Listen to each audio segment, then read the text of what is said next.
sides started 1943 by continuing to build up their forces and await the better weather in the spring. The British First Army under Lieutenant General Kenneth Anson was organised into three corps: the British 5th Corps, the American 2nd Corps and the French 19th Corps.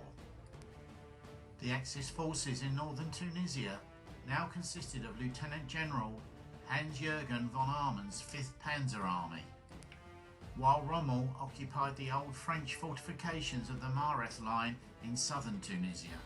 Before the arrival of Montgomery and the British 8th Army, on February the 14th the Axis launched the first of a two-pronged attack, with Von Arnim's forces attacking that day through the Faid Pass towards Sidi Bou Said. The following day, Rommel attacked towards Gafsa, intending to eliminate the threat of the British First Army to his north. Montgomery's forces had crossed into Tunisia on February the 4th and had reached Medellin on the 16th, where it established defensive positions. When the 8th Army reached Tunisia, the Allies modified their command structure.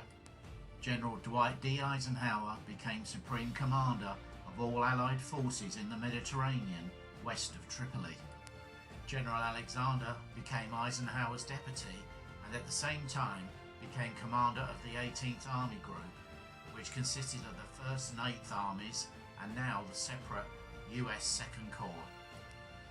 On the 19th of February, Rommel and von Arnim routed the US 2nd Corps, commanded by Major General Lloyd Friedenthal, at the Battle of the Kasserine Pass.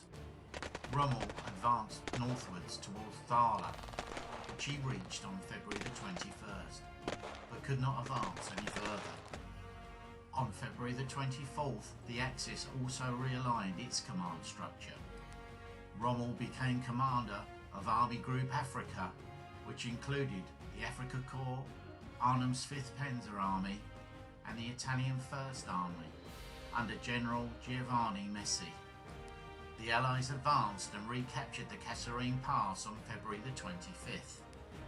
Rommel returned to the Mareth line and prepared to face Montgomery. On February the 26th, General Arnim launched Operation Osenkopf, a drive towards Beja, which failed by the 3rd of March. Rommel attacked south from the Mareth line on March the 6th. However, forewarned by ultra intercepts, Montgomery was waiting for him. The Germans ran into prepared anti-tank positions and lost 52 tanks. Immediately after this failure, Rommel returned to Germany a sick man. General Arnim assumed overall Axis command and General Messi took command of southern Tunisia. After the defeat at the Kasserine Pass, command of the US 2nd Corps passed to General Patton. He wanted to mount an attack to drive to the coast, but General Alexander would only authorise a limited attack designed to draw German forces away from the Mareth line. Patton attacked in El Ghouta between the 17th and the 25th of March, tying down the 10th Panzer Division. On the 20th of March, Montgomery attacked the Mareth line at night, which failed by March the 22nd. The following day, he outflanked the line to the southwest, and by March the 26th, his forces had broken through. The Axis forces were forced to retreat.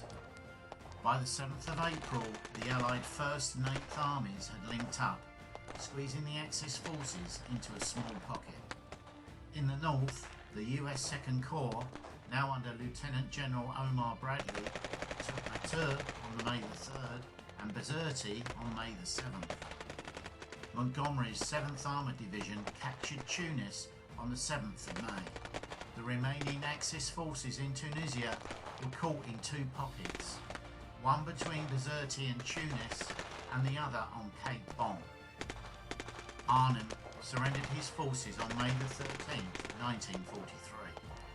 During the Tunisian campaign, the Allied forces suffered an estimated 76,000 casualties, with 38,000 British and Commonwealth casualties, 19,000 Free French casualties and 18,000 American casualties. The Axis forces suffered estimated casualties of of between 290,000 and 362,000, with an estimated 238,000 taken prisoner. For the Allies, the North African Campaign delivered many important strategic objectives, established some major operational protocols, and achieved some significant results.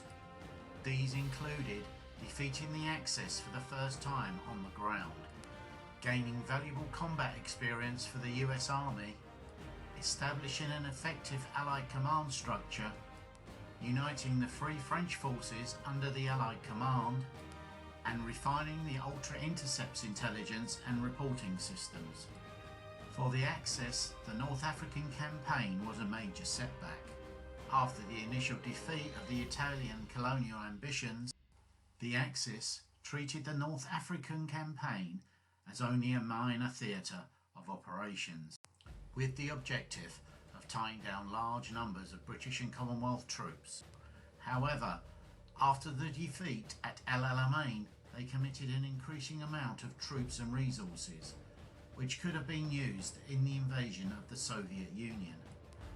During a campaign which increasingly relied on logistics, the most decisive factor of the campaign was that the Axis were quite simply outsupplied by the Allies, enabling them to build up an overwhelming advantage on land, on the sea and in the air.